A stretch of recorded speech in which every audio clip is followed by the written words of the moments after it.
Bismillahirrahmanirrahim. Assalamualaikum warahmatullahi wabarakatuh. Kembali lagi pada podcast Malakbi 383, pelatihan dasar CPNS gelombang 3, angkatan 8, golongan 3, kelompok 3. Jadi kali ini kita kembali pada podcast setiap mingguan kita ya, dengan tema kolaboratif. Sebelum saya masuk ke tema kolaboratifnya podcast kita, mungkin saya nyapa dulu pada narasumber kita. Kali ini saya paling gagah, jadi narasumber kita 3 orang yang cantik-cantik semua ya. Apa kabar Bu Nursam, Bu Aul, Bu Musrifah? Alhamdulillah baik Pak. Alhamdulillah baik Pak. Iya, semoga semua baik-baik saja, sehat-sehat karena sekarang COVID sudah mulai tinggi lagi, jadi semoga kita sehat-sehat semua ya. Iya Pak. Amin. Amin ya robbal alamin. Oke, tanpa berlama-lama mungkin kita masuk saja di podcast kita kali ini. Jadi dengan tema kolaboratif, sebelum masuk di dalam diskusi kita, mungkin ada baiknya saya bawa dulu tentang definisi kolaboratif. Jadi dari definisi kolaboratif ini ada 3 pendapat. Yang pertama pendapat dari Dier dan Singh tahun 1998 dalam Celik et al. 2019, kolaborasi adalah nilai yang dihasilkan dari aliansi antara 2 atau lebih perusahaan yang bertujuan untuk menjadi lebih kompetitif dengan mengembangkan rutinitas bersama. Ada juga pendapat dari Gray tahun 1989. Gray mengatakan bahwa kolaborasi adalah proses di mana pihak-pihak dengan keahlian yang berbeda yang melihat aspek yang berbeda dari suatu masalah dapat secara konstruktif mengeksplorasi perbedaan dan menemukan solusi baru untuk masalah yang lebih sulit dipecahkan tanpa perspektif pihak lain. Nah, yang terakhir saya ambil kutipan atau definisi kolaboratif dari Lindeke and Sieckert tahun 2005. Mereka mengatakan bahwa kolaboratif ini adalah proses yang kompleks yang menuntut pembagian pengetahuan yang terencana dan disengaja yang menjadi tanggung jawab semua pihak. Jadi kalau melihat definisi dari 3 orang tadi itu, saya bisa menarik garis besar bahwa kolaboratif ini berarti melibatkan tidak hanya satu pihak, tapi bersama-sama. Itulah mengapa kolaboratif ini masuk dalam nilai berakhlak kita. Salah satu nilai berakhlak karena ASN itu tidak bisa berjalan sendiri. Jadi harus bersama-sama supaya bisa masuk meningkatkan kinerja kita bersama-sama di lingkungan kerja kita ya.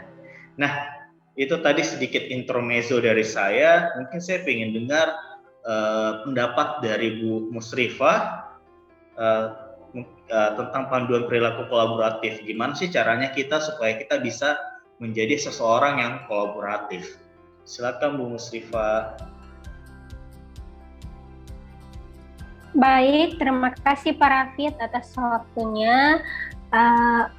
Seperti yang kita tahu bahwa panduan perilaku dari konferensi beberapa ASN tentunya ada beberapa macam. Nah, malam ini kita akan fokus membahas panduan perilaku dari kolaboratif. Nah, tentu ada beberapa macam panduan. Yang pertama itu organisasi itu menganggap perubahan sebagai sesuatu yang alami dan perlu terjadi. Jadi kita harus cepat ya dalam melihat sesuatu yang terjadi, perubahan. Terus yang kedua, organisasi menganggap individu, dalam hal ini staf, sebagai aset yang berharga dan membutuhkan upaya yang diperlukan untuk terus menghormati pekerjaan mereka. Kemudian panduan yang ketiga, organisasi memberikan perhatian yang adil bagi staf yang mau mencoba dan mengambil risiko yang wajar dalam menyelesaikan tugas mereka, bahkan ketika terjadi kesalahan. Jadi dalam hal ini organisasi harus terus mensupport para stafnya dalam perihal untuk meningkatkan kinerja mereka. Terus panduan selanjutnya yaitu pendapat yang berbeda didorong dan didukung dalam organisasi. Setiap kontribusi dan pendapat harus sangat dihargai. Dimana kan kalau kita berkolaborasi itu artinya banyak kepala, banyak pemikiran. Jadi pendapat apapun itu kita harus saling menghargai dan setiap kontribusi yang diberikan itu harus didukung, jangan dijatuhkan. Itulah pentingnya kolaborasi. Terus yang kelima, masalah dalam organisasi dibahas transparan untuk menghindari konflik. Nah, ini tentu banyak sekali masalah-masalah ketika kita tidak transparan terhadap tim kita. Nah, disitulah timbul konflik-konflik ketika tidak terjadi ketransparan dalam tim kita. Nah, kemudian panduan selanjutnya, kolaborasi dan kerja tim antar divisi adalah didorong. Maksudnya di sini setiap tim kita dalam kerja tim otomatis kita harus saling mensupport sesama tim kita. Dalam hal ini juga kelompok kita ya, sebagai contohnya kelompok kita sekarang, kita harus bekerja sama dalam menyelesaikan tugas kita ini. Inilah salah satu perilaku kolaborasi yang kita terapkan. Kemudian yang terakhir itu, secara keseluruhan setiap divisi memiliki kesadaran terhadap kualitas layanan yang diberikan. Jadi kita harus yakin, kita harus tanamkan bahwa pekerjaan kita ini, kolaborasi kita ini, kita harus memberikan pelayanan yang terbaik. Seperti itu Pak Rafid, saya kira. Oke, luar biasa ya. Jadi kalau saya tarik sedikit garis besar dari penjelasannya Bu Iva ini, kolaboratif ini ada menekankan dalam 4 aspek. Jadi yang pertama respected, jadi kita respect, harus kita saling menghargai satu sama lain supaya bisa kolaborasi itu terjadi dengan baik. Yang kedua, satu dan lainnya harus transparansi. Jadi supaya tidak ada saling curiga gitu ya Bu Iva ya. Jadi kita harus betul, parah. Jadi kita harus satu sama lain harus terbuka istilahnya. Terus yang ketiga adalah supportive. Jadi mendukung ya, support ya, Support itu berarti kita mendukung satu sama lain. Jadi walaupun salah, walaupun apa, misalnya kita tidak mendukung salahnya, tapi kita mendukung berani mencobanya gitu ya. Berani mencobanya dari seseorang supaya mereka tidak malu atau tidak takut untuk mencoba hal lain lagi, supaya bisa lebih inovatif ya. Dan yang keempat tadi, kita bisa menyelenggarakan dengan baik ya, ada penyelenggaraan yang baik supaya ini kayaknya fakta ya yang bisa dilihat di masyarakat kalau orang-orang di dalamnya itu bisa melakukan sesuatu dengan baik dan benar. Oke, sungguh luar biasa ya dari Bu Iva tentang panduan perilaku kolaboratif. Nah, tadi kita udah dipandu nih bagaimana cara berperilaku kolaboratif agar kolaboratif itu sukses. Nah, sekarang saya mau mendengar pendapat mungkin dari Bu Ana ya, Bu Ana, tentang faktor apa sih yang mempengaruhi keberhasilan dalam kolaboratif? Ya, terima kasih banyak Pak Rafid atas kesempatan yang diberikan. Jadi kalau kita mau lihat faktor-faktor apa saja sih yang mempengaruhi keberhasilan dalam kolaborasi antar lembaga pemerintah.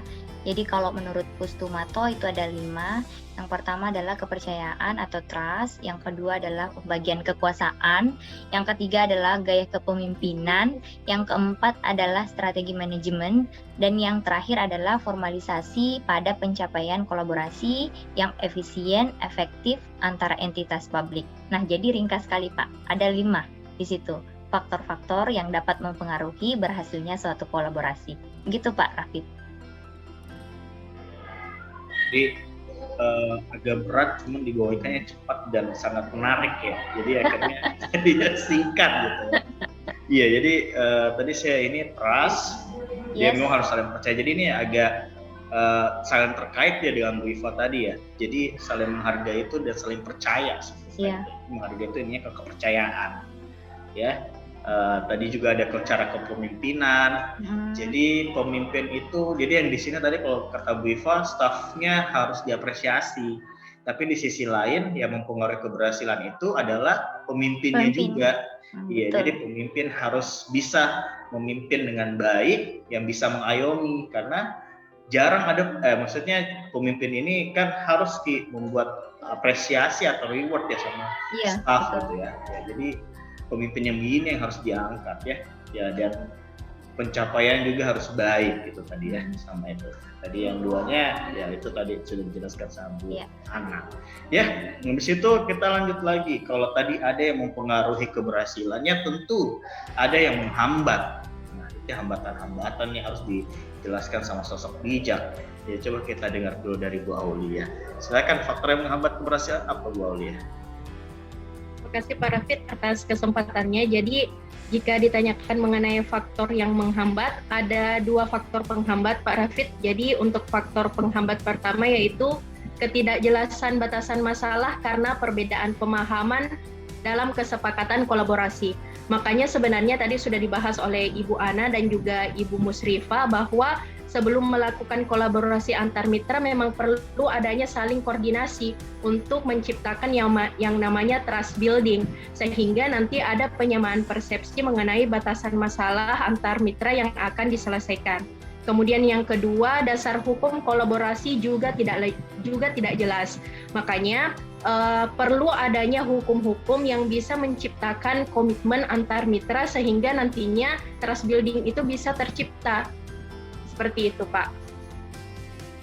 Oke, 2 tapi ini kadang-kadang kita lupa. Jadi karena saking percayanya, saking semangatnya dengan mengadakan kolaborasi, kadang kita lupa bahwa membuat koordinasi itu menjadi jelas itu penting. Itu yang pertama. Dan yang kedua, kita pun harus punya dasar hukum yang jelas. Kita nggak amit-amit coba baik ya kalau misalnya ke depan terjadi sesuatu di kolaborasi kita. Cuman kita kalau misal pun terjadi karena dasar hukumnya jelas, kita bisa mentaati itu. Bagaimana kan hukum kan untuk ditaati ya. Ya luar biasa sekali memang diskusi kita kali ini ya. Jadi kita punya beberapa tadi diskusi, ada pada perilaku, ada yang mempengaruhi keberhasilan, ada yang menghambat kolaboratif.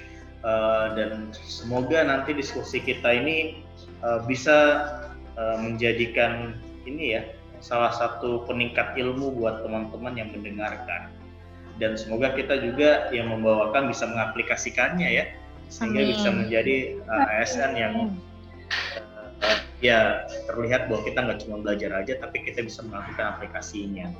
Oke. Terima kasih Bu Nursam, Bu Eva, Bu Aul. Terima kasih Pak Rafid. Terima kasih Pak Rafid. Terima kasih atas waktunya. Mungkin sekian podcast dari kami, singkat namun bermakna. Semoga bermanfaat untuk kawan-kawan yang mendengarkan semua.